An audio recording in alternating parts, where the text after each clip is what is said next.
കഴിഞ്ഞ ദിവസം എനിക്ക് ഒരു എഴുത്ത് കിട്ടി. അത് ഡൗട്ട് ബോക്സിൽ നിന്ന് കിട്ടിയ എഴുത്താണ്. ഞങ്ങളുടെ സ്ഥാപനത്തിൻ്റെ മുന്നിൽ 2 പെട്ടികൾ വെച്ചിട്ടുണ്ട്. ഒന്ന് ഡൗട്ട്സ് എന്ന് എഴുതിയിട്ടുണ്ട്, മറ്റേത് സംഭാവന എന്നും എഴുതി വച്ചിട്ടുണ്ട്. കുട്ടികൾക്ക് ചിലർക്ക് ഡൗട്ടൊന്നും നേരിട്ട് ചോദിക്കാൻ ധൈര്യം ഉണ്ടാവില്ല. എന്താ കാരണം എന്നറിയാമോ? പലപ്പോഴും ഈ ചോദിക്കുന്ന ഡൗട്ട് വളരെ സില്ലിയാവും.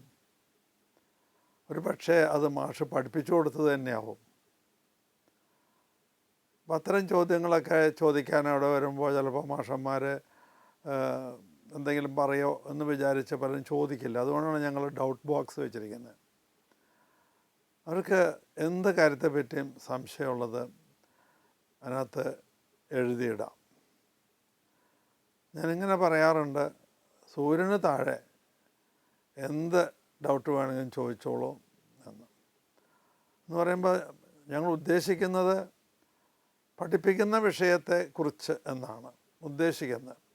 മറ്റേ സംഭാവനയുടെ പെട്ടി അവരോട് പറയാറുണ്ട്, നിങ്ങൾ ആഴ്ചയിൽ ഒരു ദിവസമെങ്കിലും എന്തെങ്കിലും ഒരു കോയിൻ അതിനകത്ത് ഇടണം. ഒരു കോയിനെങ്കിലും. എന്തിനു വേണ്ടി അത് പറയണമെന്നറിയാമോ? ഈ കുട്ടികൾക്ക് മറ്റുള്ളവർക്ക് കൊടുക്കണമെന്നുള്ള ഒരു മനോഭാവം ഉണ്ടാവാൻ വേണ്ടിയിട്ടാണ്. ഞാൻ പലപ്പോഴും കുട്ടികളോട് പറയും, മക്കളെ നിങ്ങൾ കുറേ കഴിയുമ്പോൾ മെഡിസിനൊക്കെ പാസ്സായി ഡോക്ടർമാരായിട്ടൊക്കെ ഇരിക്കും. അപ്പോൾ പലരും നിങ്ങളുടെ അടുത്ത് വരും, രോഗികൾ പാവപ്പെട്ടവരൊക്കെ വരും. നിങ്ങൾ പോകുമ്പോൾ നിങ്ങളുടെ പോക്കറ്റിലൊരു 100 രൂപയെങ്കിലും ഇട്ട് പോകണം കേട്ടോ. എന്തിനാണെന്നറിയോ? 100 രൂപ പോലും എടുക്കാൻ പറ്റാത്ത ആൾക്കാരുണ്ടാവും. അവർ നിങ്ങളെ അന്വേഷിച്ച് വരും. അപ്പോൾ നിങ്ങൾ പ്രിസ്ക്രിപ്ഷനൊക്കെ എഴുതി കൊടുത്തു, 100 രൂപയും കൂടി കൊടുക്കുമോ, അതിന് മരുന്ന് അവൻ മേടിക്കട്ടെ. ചെറുപ്പകാലത്ത് കുഞ്ഞുങ്ങൾക്ക് ഇത്തരത്തിലുള്ള ശീലങ്ങൾ ഉണ്ടാക്കി കൊടുക്കണം. അതിനാണ് ഞങ്ങൾ ഈ 2 പെട്ടി ഡൗട്ട് ചോദിക്കാനും അതുപോലെ തന്നെ അവർക്ക് അവകാശം കൊടുക്കണം. അവകാശമല്ല, സാവകാശം കൊടുക്കണം, അവസരം കൊടുക്കണം. അങ്ങനെ ഈ കിട്ടുന്ന ഡൗട്ടുകളൊക്കെ ഞങ്ങൾ അതാത് മാഷന്മാർക്ക് കൊടുക്കുക ചെയ്യാം. എന്നിട്ട് ഞങ്ങൾ ചെയ്യുന്നത് അതാത് ക്ലാസ്സിൽ ചിലപ്പോൾ അത് എക്സ്പ്ലെയിൻ ചെയ്യും. അല്ലെങ്കിൽ ആ ഡൗട്ടുകളെല്ലാം കൂടി അച്ചടിച്ച് അതിൻ്റെ ഉത്തരവും അച്ചടിച്ച് അവർക്ക് തിരിച്ചു കൊടുക്കും. ചിലപ്പോൾ ആ കുട്ടിക്ക് തന്നെ എഴുതി, ആ കുട്ടി പേരൊക്കെ എഴുതിയിട്ടുണ്ടെന്ന് വെച്ച് കഴിഞ്ഞാൽ ആ കുട്ടിക്ക് മാത്രം അത് എഴുതി അതിനകത്ത് തന്നെ ഉത്തരം എഴുതി ആ കുട്ടിക്ക് കൊടുക്കും. അങ്ങനെയൊക്കെ ചെയ്യാറുണ്ട്. ഈയിടെ കിട്ടിയ ഒരു എഴുത്ത് ഇങ്ങനെയാണ്. അത് ബൈബിളിൽ നിന്ന് 2 സംശയങ്ങളായിരുന്നു. അത് ഒന്ന് എനിക്കിട്ട് വെച്ചതും കൂടിയാണെന്ന് എനിക്ക് തോന്നി. എന്താ വെച്ചാൽ ഞാൻ എപ്പോഴും നന്നായിട്ട് കഠിനാധ്വാനം ചെയ്യണം എന്നൊക്കെ പറയാറുണ്ട്. അപ്പം അതിന് വെച്ച ഒരു ചോദ്യമാണെന്ന് എനിക്ക് തോന്നി. എഴുതിയിരിക്കുന്നത് ഇങ്ങനെയാണ്. ബൈബിളിൽ ഇങ്ങനെ പറയുന്നുണ്ടല്ലോ, ആകാശത്തിലെ പറവകളെ നോക്കുവിൻ, അവ വിതയ്ക്കുന്നില്ല, കൊയ്യുന്നില്ല, കളപ്പുരകളിൽ ശേഖരിക്കുന്നില്ല. അയാൾ വാക്യമൊക്കെ എഴുതിയിട്ടുണ്ട് കൃത്യമായിട്ട്. ഇതിൻ്റെ അർത്ഥം എന്താ? ഒന്നും ചെയ്യേണ്ട ആവശ്യമില്ല എന്നല്ലേ? മാഷ് എപ്പോഴും പറയാറുണ്ടല്ലോ, കഠിനാധ്വാനം ചെയ്യണം. എന്നൊന്നും ആവശ്യമില്ല എന്നല്ലേ ഇതിനകത്ത് പറഞ്ഞേക്കണേ? തമ്പുരാനിൽ വിശ്വസിച്ചാൽ മാത്രം പോരെ? ഇതാണ് ഒരു ക്വസ്റ്റ്യൻ. രണ്ടാമത്തെ ക്വസ്റ്റ്യൻ ഇതാണ്. സമ്പത്തുള്ളവർ സ്വർഗരാജ്യത്തിൽ പ്രവേശിക്കുന്നത് ഒട്ടകം സൂചിക്കുഴയിലൂടെ കടക്കുന്നതിനേക്കാൾ പ്രയാസമാണ്. അപ്പോൾ ടാറ്റയും ബിർളയും ഒന്നും സ്വർഗത്തിൽ പോവില്ലേ? എന്നാണ് അയാൾ ചോദിച്ചേക്കുന്നത്. അതായത് സമ്പത്തുള്ളവരെ പോകില്ലേ എന്നാണ് അയാളുടെ ചോദ്യത്തിൻ്റെ ചോദ്യം. അർത്ഥം അതാണ്. ഞാൻ വിചാരിച്ചു, ഞാനത് ക്ലാസ്സിൽ പറഞ്ഞു. എല്ലാ ആഴ്ചയിലും തിങ്കളാഴ്ച ഞാനൊരു മണിക്കൂർ നേരം കുട്ടികളോട് സംസാരിക്കും. 6 മണിക്കൂർ പഠിപ്പിക്കുന്ന കുട്ടികളാണ്. 9 തൊട്ട് 12 വരെയും 1 മണി തൊട്ട് 4 മണി വരെ 6 മണിക്കൂറാണ് അവരെ പഠിപ്പിക്കുന്നത്. അത് തിങ്കളാഴ്ച 1 മണിക്കൂർ ഞാൻ അവരോട് സംസാരിക്കും. അപ്പോൾ ആ സംസാരിക്കുന്നതിൻ്റെ കൂട്ടത്തിൽ ഞാൻ ഈ കാര്യത്തെക്കുറിച്ചുമൊക്കെ പറഞ്ഞു കഴിഞ്ഞു. ഇന്നിപ്പോൾ ഞാനത് നിങ്ങളോട് പങ്കുവയ്ക്കാം എന്ന് വിചാരിക്കുകയാണ്. നമുക്ക് പെട്ടെന്ന് കേട്ടാൽ തോന്നും, ഇത് വളരെ ശരിയാണല്ലോ, അധ്വാനിക്കേണ്ട കാര്യമുണ്ടോ? യേശുവല്ലേ പറഞ്ഞേക്കണേ, ആകാശത്തിലെ പറവകൾ അവർ വിതയ്ക്കുന്നില്ല, കൊയ്യുന്നില്ല, കളപ്പുരകൾ ശേഖരിക്കുന്നില്ല എന്നൊക്കെ പറഞ്ഞിട്ടുള്ളതിൻ്റെ അർത്ഥം അവർ അധ്വാനിക്കുന്നില്ല എന്നല്ലേ? ഞാൻ കുട്ടികളോട് ഇങ്ങനെ പറഞ്ഞു, ശരിയല്ല, അത് തെറ്റാണ്. ആ പറവകൾ അതിരാവിലെ ഉണർന്നെഴുന്നേൽക്കുന്നു. ആരും വിളിച്ചെഴുന്നേൽപ്പിച്ചിട്ടല്ല. കുട്ടികളെ, ഹോസ്റ്റലിലെ കുട്ടികളെ റെഫർ ചെയ്തിട്ട് ഞാൻ പറഞ്ഞു, നിങ്ങളെയൊക്കെ വിളിച്ചെഴുന്നേൽപ്പിക്കുന്നുണ്ട്. 4:55 നിങ്ങളുടെ റൂമിൽ വന്ന് ബെല്ലടിക്കുന്നുണ്ട്. എന്നിട്ട് നിങ്ങൾ എനിക്കാണ്ടാവുമ്പോൾ വീണ്ടും അകത്ത് വന്ന് നിങ്ങൾ തട്ടി വിളിക്കുന്നുണ്ട്. ഇതൊന്നും ഈ പക്ഷികളെ ചെയ്യുന്നില്ലല്ലോ. നേരം വെളുത്തിട്ട് പോലും ഉണ്ടാവില്ല. 4-4:30 മണിയൊക്കെ ആകുമ്പോഴേക്കും ഈ പക്ഷികൾ എഴുന്നേറ്റു. ആരും വിളിച്ചിട്ടല്ല. അപ്പം അവർക്കൊരു ഋതമുണ്ട്. ആ കൃത്യം സമയത്തിന് അവർ എഴുന്നേൽക്കുന്നു. എഴുന്നേൽക്കുക മാത്രമല്ല, ഇനി ആരെങ്കിലും അങ്ങനെ എഴുന്നേൽക്കാത്തവരുണ്ടെങ്കിൽ അവരെ കൂടി വിളിച്ചെഴുന്നേൽപ്പിക്കും. പരസ്പരം വിളിച്ചെഴുന്നേൽപ്പിക്കുകയാണ്. നിങ്ങൾ പലപ്പോഴും അങ്ങനെ ചെയ്യാറുണ്ടോ? ഹോസ്റ്റലിൽ നിങ്ങൾ നേരത്തെ എഴുന്നേറ്റ് നോക്കുമ്പോൾ മറ്റവൻ കിടന്നുറങ്ങുകയാണ്. അപ്പം നിങ്ങൾ എന്താ വിചാരിക്കുക? അവൻ കിടന്നുറങ്ങിക്കോട്ടെ. നിങ്ങൾ ശബ്ദമുണ്ടാക്കാതെ എഴുന്നേറ്റ് അത്യാവശ്യം വേണ്ട കാര്യങ്ങൾ, വാതിലൊക്കെ തുറക്കണതും അടയ്ക്കണതൊക്കെ ശബ്ദമുണ്ടാക്കാതെ. എന്താ കാരണം? അവൻ എനിക്കരുത്. ഇതല്ലേ നമ്മുടെയൊക്കെ ചിന്ത. എന്താ അവൻ എണീറ്റാലുള്ള കുഴപ്പം? അവൻ പഠിക്കും, അവൻ പഠിച്ചാൽ എനിക്കൊരു പാരയാവും. ഇങ്ങനെയൊക്കെയാണ് പഠിക്കുന്ന കുട്ടികൾ പോലും ചിന്തിക്കുന്നത്. പഠിക്കുന്ന കുട്ടികൾ പോലും. ആ പക്ഷികളെയൊക്കെ ഒന്ന് നോക്കി, അവരെഴുന്നേറ്റ് കഴിഞ്ഞാൽ എല്ലാവരെയും വിളിച്ചുണർത്തും. അങ്ങനെ ദൂരദേശത്തേക്ക് അവർ പറന്നു പോവാണ്. ഇടയ്ക്ക് ഏതെങ്കിലും മരത്തമ്മ ഇരുന്ന് വിശ്രമിക്കുക പോലും ചെയ്യണില്ല. അവ ദൂരദേശത്തേക്ക് പോയിട്ടാണ് ഭക്ഷണം ശേഖരിക്കുന്നത്. എർലി ബേർഡ് ഗെറ്റ്സ് ദ വേം എന്ന് ഇംഗ്ലീഷിലൊരു ഫ്രേസ് ഉണ്ട്. ആദ്യം ചെല്ലുന്ന പക്ഷിക്കാണ് വേംസിനെ കിട്ടുക. എർലി ബേർഡ് ഗെറ്റ്സ് എ വേം.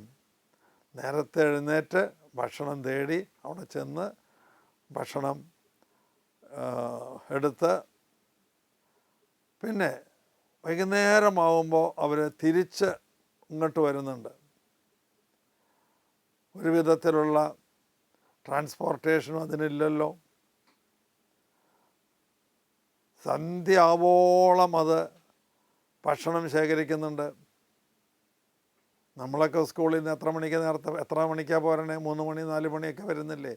ഇവ അങ്ങനെയല്ലല്ലോ. ഇവ വൈകുന്നേരം ആവുന്നത് വരെ. ഞാനൊരു നാട്ടിൻപുറത്തുകാരനായിരുന്നു.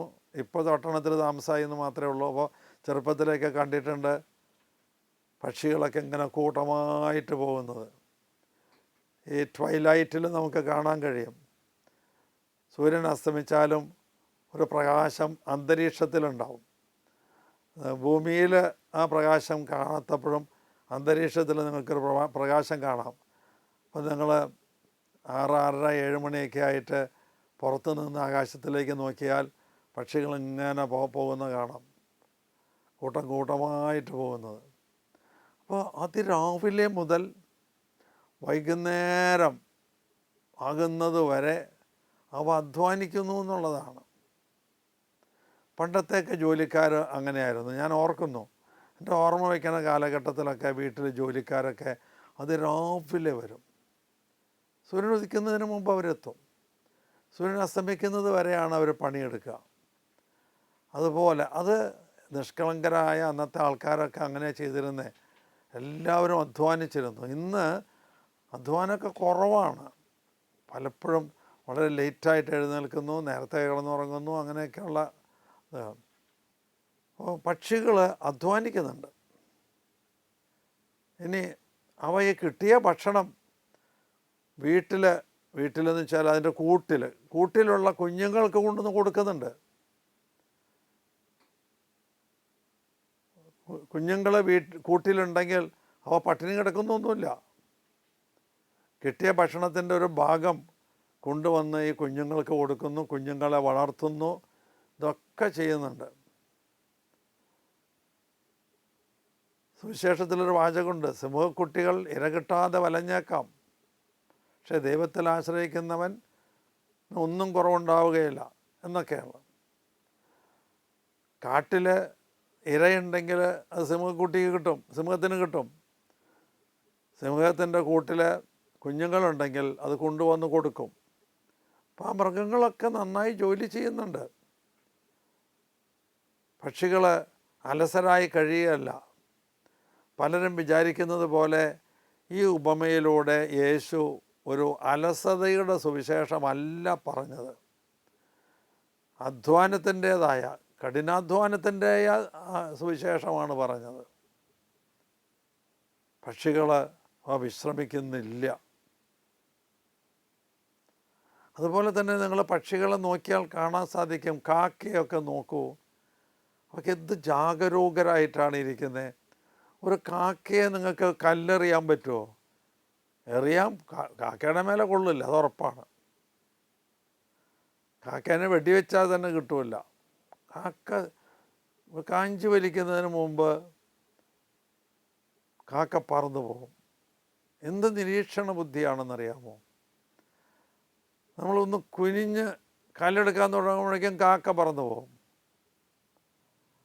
അത്രയും ജാഗ്രതയാണ്. അലസതയൊന്നും അല്ല അവിടെ. പക്ഷികളുടെ കേസിലൊന്നും അലസതയൊന്നുമല്ല. അവ ഈ പ്രപഞ്ചത്തെയൊക്കെ നന്നായി കാണുന്നുണ്ട്, നിരീക്ഷിക്കുന്നുണ്ട്. നമ്മുടെ നാട്ടിൽ സുനാമി ഉണ്ടായിട്ട് എത്ര മനുഷ്യരാണ് മരിച്ചു പോയത്? പക്ഷേ ഏതെങ്കിലും പക്ഷികളോ മൃഗങ്ങളോ ചത്തുപോയോ? ഇല്ലല്ലോ. എന്താ കാരണം? അവ ഈ പ്രകൃതിയുടെ പ്രതിഭാസങ്ങൾ കണ്ട് മനസ്സിലാക്കി അതിനനുസരിച്ച് പ്രവർത്തിക്കുന്നുണ്ട്. അത് സ്കൂളിൽ പോയിട്ടുണ്ടാവില്ല, അതിന് സർട്ടിഫിക്കറ്റൊന്നും ഉണ്ടാവില്ല. പക്ഷേ അത് പ്രകൃതിയുടെ സ്കൂളിൽ അത് നന്നായി പഠിക്കുന്നുണ്ട്. പക്ഷികളും അതെ, മൃഗങ്ങളും അതെ. അവർ പ്രകൃതിയെ നിരീക്ഷിച്ച് പഠിക്കുന്നു. കൂടാതെ ദൈവം അവയിൽ ഒരു ജന്മവാസന കൊടുത്തിട്ടുണ്ട്. ഒരു ജന്മവാസന. ആ കൊടുത്തിട്ടുള്ള ജന്മവാസന അവർ നന്നായി ഉപയോഗിക്കുന്നുണ്ട്. നമുക്കൊക്കെ നല്ല ജന്മവാസന തന്നിട്ടുണ്ട് ദൈവം. അതൊന്നും ഉപയോഗിക്കുന്നില്ല എന്നുള്ളതാണ്. വയലിലെ ലില്ലികളെ നോക്കുവേൻ എന്നൊക്കെ നൂൽ നിൽക്കുന്നില്ല. സോളമൻ പോലും അദ്ദേഹത്തിൻ്റെ പ്രതാപത്തിൽ പോലും ഇത്രയും നന്നായി അലങ്കൃതനായിട്ടില്ല എന്നൊക്കെ ഉള്ള തിരുവചനം അയാൾ എഴുതിയിട്ടുണ്ട്. ഈ പറഞ്ഞത് ശരിയല്ല. വയലിലെ ലില്ലികൾ അവ അധ്വാനിക്കുന്നുണ്ട്. എന്താണ് അവയുടെ അധ്വാനം? എല്ലാ ചെടികളും അധ്വാനിക്കുന്നുണ്ട്. അതിൻ്റെ വേരുകൾ വെള്ളം വലിച്ചെടുക്കുന്നു. വെള്ളം താഴോട്ട് പോകുന്തോറും അതിൻ്റെ വേരുകളെ ഈ ചെടികൾ താഴോട്ട് പായിക്കുകയാണ്. വെള്ളം എവിടെയാണുള്ളത് അവിടെ വരെ എത്തുകയാണ് ചെയ്യുന്നത്. അവ അധ്വാനിക്കുകയാണ്. എവിടെയൊക്കെ വെള്ളം കിട്ടുന്നത് നോക്കി നടക്കുകയാണ് അവർ. കഠിനമായി അധ്വാനിക്കുന്നു. ചിലപ്പോൾ വെട്ടുകല്ലൊക്കെ ഉണ്ടാവാം, അതും തുളച്ച് കയറുകയാണ്. ചിലപ്പോൾ നിങ്ങൾ കണ്ടിട്ടുണ്ടാവും, മതിലിൻ്റെ കരിങ്കല്ലുകൊണ്ടൊക്കെ കെട്ടിയിട്ടുള്ള മതിലിൻ്റെ ഉള്ളിലേക്ക് വേരുകൾ വന്നിട്ട് മതിൽ പൊളിക്കുന്നതൊക്കെ. അതിൽ കുറേ കഴിയുമ്പോൾ വിണ്ട് പൊളി. അതിൻ്റെ കാരണം വെള്ളം അന്വേഷിച്ച് അവിടെ ചെല്ലുക, എവിടെയാണ് ഉള്ളതെന്ന് അന്വേഷിച്ച് ചെല്ലുകയാണ്. നമുക്കത്ര അന്വേഷണ ത്വരയുണ്ടോ? ഇല്ലല്ലോ. വളം വലിച്ചെടുക്കുന്നു. വളം എവിടെയാണോ ഉള്ളത്, വെള്ളം എവിടെയാണോ ഉള്ളത്, അവിടേക്ക് നിരന്തരം പോയിക്കൊണ്ടിരിക്കുക, അന്വേഷിച്ച് പോയിക്കൊണ്ടിരിക്കുകയാണ്. അങ്ങനെ പോകുക എന്ന് പറയുന്നത് അത്ര എളുപ്പമുള്ള പണിയൊന്നുമല്ല, അധ്വാനമാണ്. അതുപോലെ അന്തരീക്ഷത്തിൽ നിന്ന് അത് കാർബൺ ഡൈ ഓക്സൈഡ് വലിച്ചെടുക്കുന്നുണ്ട്, എന്നിട്ട് ഓക്സിജൻ കൊടുത്തുകൊണ്ടിരിക്കുന്നുണ്ട് ആ ചെടികൾ. സൂര്യപ്രകാശം വലിച്ചെടുക്കുന്നുണ്ട്. സൂര്യപ്രകാശം കിട്ടാനായിട്ട് എവിടേക്കൊക്കെ പോകണോ അത്രയും ആ ചെടി വളഞ്ഞ് പുളഞ്ഞ് പോകും. ഇങ്ങനെ നമ്മളൊരു മാവിൻ്റെ ചോട്ടിൽ തണലിൽ കൊണ്ട് നട്ടാൽ അത് വെയിൽ കിട്ടാവുന്ന ഭാഗത്തേക്ക് അത് വളരും, മറ്റേ ഭാഗത്തേക്ക് വളരുമില്ല. അങ്ങനെ കഠിനമായി അധ്വാനിച്ചുകൊണ്ടിരിക്കുന്നുണ്ട് ചെടികൾ. യേശു അവിടെ പറഞ്ഞത് അലസതയുടെ ഒരു സുവിശേഷമല്ല, അധ്വാനത്തിൻ്റെ സുവിശേഷമാണ്. ഇതുപോലെ തന്നെ രണ്ടാമത്തെ ചോദ്യം ഇതായിരുന്നു: സമ്പന്നൻ സ്വർഗരാജ്യത്തിൽ പ്രവേശിക്കുന്നത് ഒട്ടകം സൂചിക്കുഴയിലൂടെ കടക്കുന്നതിനേക്കാൾ പ്രയാസകരമാണ് എന്ന്. ഈ സൂചിക്കുഴ എന്താണ് എന്നൊക്കെയുള്ളതിനെ പറ്റി വലിയ തർക്കമുണ്ട്. എന്തായാലും യേശു പലപ്പോഴും യേശു നല്ല എക്സാജറേറ്റ് ചെയ്തൊക്കെയാണ് പറയാറ്. നിൻ്റെ കൈ നിനക്ക് പാപത്തിന് ഹേതുവാണെങ്കിൽ അത് വെട്ടിക്കള, കണ്ണ് പാപത്തിന് ഹേതുവാണെങ്കിൽ അത് ചുഴന്നുകള. അതൊക്കെ അദ്ദേഹത്തിൻ്റെ ആ പാഷൻ, നമ്മൾ പറയാനുള്ള, നമ്മുടെ ഉള്ളിലേക്ക് അത് കയറ്റിവിടാനുള്ള പാഷൻ, അതിൻ്റെ തീവ്രതയാണ് കാണിക്കുന്നത്. അതുപോലെ ആയിരിക്കാം ഏറ്റവും ചെറിയ ഈ സൂചിക്കുഴ, ഏറ്റവും വലിയ, അത് ഒരു എക്സാജറേഷനായിട്ട് പറഞ്ഞതാവാം. പണ്ഡിതർ വേറെ തരത്തിലും പറയുന്നുണ്ട്. അന്നൊക്കെ ഒട്ടകത്തിൻ്റെ പുറത്താണല്ലോ ആളുകൾ സഞ്ചരിക്കുന്നത്. അപ്പോൾ സാധാരണ മനുഷ്യരും ഒട്ടകവും ഇത് രണ്ടും വലിപ്പ വ്യത്യാസമുണ്ടല്ലോ. അപ്പോൾ മനുഷ്യർക്ക് കടന്നു പോകാനുള്ള പടി, വീട്ടിലേക്ക് പറമ്പിലേക്ക് കടക്കാനുള്ള പടി, അത് ചെറുത് മതി. ഒട്ടകത്തിന് മാത്രം കടക്കാവുന്ന ഗേറ്റ് ഉണ്ടാവും. അത് മറ്റ് ഇതുകളൊന്നും വരാതെ ഇരിക്കാനായിട്ട് പ്രത്യേക സൈസും ഒക്കെ ആയിട്ട് അത് ബുദ്ധിമുട്ടിയാൽ മാത്രമേ അതിൽ കടന്നു പോവുള്ളൂ. അതിനെയാണ് അത്ര ഈ സൂചിക്കുഴ എന്ന് പറയുന്നത്. അത് വളരെ ഞെരുങ്ങിയിട്ടാണ് അതിൻ്റെ ഉള്ളിൽ കൂടെ കടക്കുക പോലും. ഞാൻ വായിച്ച് മനസ്സിലാക്കിയിട്ടുള്ളൊരു കാര്യമാണ്. ആ സൂചിക്കുഴയാണ് യേശു ഉദ്ദേശിച്ചത് എന്നും ചിലർ പറയുന്നു. എന്തു തന്നെയായാലും ഒട്ടകം ഈ സൂചിക്കുഴയൂടെ കടക്കുന്നത് വളരെ പ്രയാസമുള്ള കാര്യമാണ്. അതുപോലെ തന്നെ ധനവാൻ ഒരിക്കലും സ്വർഗരാജ്യത്ത് പ്രവേശിക്കില്ല എന്നൊക്കെ നമുക്ക് തോന്നിപ്പോവും. അപ്പോൾ സമ്പത്ത് എന്താണ്, അത് സ്വീകാര്യമല്ല എന്നുള്ളൊരു ചിന്താഗതി യേശു വളർത്തിയിട്ടുണ്ടോ ഇല്ലയോ എന്നാണ് ആ കുട്ടി ചോദിച്ചത്. അതിന് ഞാൻ ആ കുട്ടിയോട് മറുപടി പറഞ്ഞു. സമ്പത്ത് പാപമല്ല. നേർവഴിക്ക് നേടിയ സമ്പത്ത് പാപമല്ല എന്ന് പറയട്ടെ. തെറ്റായ വഴിക്ക് നേടിയ സമ്പത്ത് അത് പാപമാണ്. ഒന്നാമത്തെ കാര്യം. 2, ഇനി നേരായ വഴിക്ക് സമ്പത്ത് ശേഖരിക്കുന്നത് ഉചിതമാണോ? ആണ്, കുഴപ്പമില്ല. പക്ഷേ അയാളൊരു ഡേഞ്ചറസ് സോണിലാണ്. ഡേഞ്ചറസ് ആയിട്ടുള്ളൊരു സോൺ, ഡേഞ്ചർ സോൺ എന്ന് നമുക്ക് പറയാം. അപകട മേഖല. ചിലയിടത്തൊക്കെ നമ്മൾ യാത്ര ചെയ്യുമ്പോൾ കാണാമല്ലോ, അപകട മേഖല, സൂക്ഷിച്ച് വണ്ടി ഓടിക്കുക എന്നൊക്കെ എഴുതിയേക്കണ പോലെ. സമ്പത്തെന്ന് പറയുന്നത് ഒരു അപകട മേഖലയാണ്. സമ്പത്തുള്ളവന് തെറ്റിപ്പോകാനുള്ള സാധ്യത വളരെ കൂടുതലാണ്. ഒരു സമ്പന്നൻ്റെ കാര്യം നമ്മൾ വായിക്കുന്നുണ്ട്. ധനവാനും ലാസറും ആ ധനവാന് സ്വർഗത്തിൽ പോയില്ല, നരകത്തിലാണ് പോയത്. അതെന്തുകൊണ്ടാണ് എന്ന് ഞാൻ ചിന്തിച്ചു നോക്കി. അവൻ ചെയ്യേണ്ട കാര്യങ്ങൾ ചെയ്തില്ല. അവൻ ധാരാളം നല്ല കാര്യങ്ങൾ ചെയ്തു, പക്ഷേ അവൻ ചെയ്യേണ്ടതുണ്ടായിരുന്നു. അത് മുഴുവൻ ചെയ്യാത്തത് കൊണ്ടാണ് അവന് നരകത്തിൽ പോകേണ്ടി വന്നത്. എന്നാൽ ഒരു ധനവാൻ ഒരുപാട് വിളവുണ്ടായപ്പോൾ അയാൾ വിചാരിച്ചു, ഇനി ഞാൻ തിന്നു കുടിച്ച് മതിക്കും എന്നൊക്കെ ചിന്ത. അതുപോലെയുള്ളൊരു ചിന്ത ഒരു ധനവാന് വന്നു ചേരാനുള്ള സാധ്യതയുണ്ട്. സമ്പത്ത് വരുമ്പോൾ അഹങ്കാരം വരും. അത് ഇന്ന സമ്പത്തിന് പണം മാത്രം ആവണമെന്നില്ല. ഏത് സമ്പത്ത്, അറിവൊരു സമ്പത്താണ്. ഒരുപാട് അറിവ് വരുമ്പോൾ അഹങ്കാരം വരും. സൗന്ദര്യം ഒരു സമ്പത്താണ്, അപ്പോഴും അഹങ്കാരം വരും. അതുപോലെ പ്രസംഗിക്കാനുള്ള കഴിവ്, ഇതൊക്കെ അഹങ്കാരം വരാനുള്ള ഒരു സാധ്യത ഉളവാക്കുന്ന മേഖലകളാണ്. അവിടെയൊക്കെ നമ്മൾ ജാഗ്രതയോടുകൂടി ഇരിക്കണം.